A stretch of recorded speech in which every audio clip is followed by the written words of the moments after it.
తొందరపడి ఓ కోయిల ముందే కూసిందన్నట్టు ఓ దిక్కు ఓట్ల లెక్కింపు ఒడవనే లేదు, క్యాంపు రాజకీయాలు సురువు చేసిండ్రు. కరీంనగర్ జిల్లా వేములవాడ మెట్పల్లి మున్సిపాలిటీ లీడర్లు చేస్తున్న మా గొప్ప రాజకీయాలు ఇవి. పిల్ల గుట్టక ముందుకే కుల్ల గుట్టించుడంటే గిదే కావచ్చు అని కొంతమంది అంటున్నారు కావచ్చు, కానీ మేయర్ పదవి దక్కాలనంటే గిసొంటి ఇది అప్పయాయే. అందుకే అక్కడి లోకల్ ఎమ్మెల్యే ఆది శ్రీనివాస్ సారే గిట్లా ఇస్తున్నాడు. మేయర్ గెలవలేకపోతే నువ్వేం లీడరు అని పార్టీ పెద్దలు మొట్టికాయలు వేయకుండా ఈ ఉపాయం చేస్తున్నాడని అంటుర్రు. ఏ ఇంటి బర్ర అయితే ఏంది మన దొడ్లకు వచ్చి ఇంతేదారిపాయ అన్నట్టు కౌన్సిలర్లు కార్పొరేటర్లు ఏ పార్టీ గుర్తు మీద గెలుస్తేంది మేయర్ పదవి దక్కించుకునే తానికి నయానో భయానో గిట్లా క్యాంపులకు తరలిస్తున్నారట.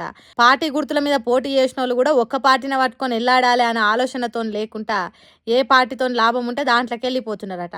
చూడుండ్రి రాజకీయాలను ఏ తిరగ మార్చిండ్రో లీడర్లు. నీతి లేదు ఖ్యాతి లేదు, పదవి దక్కేతానికి ఏ గోతి తీయమన్నా తీసేటట్టు తయారైనరు. ఏందయ్యేమో పోన్రి.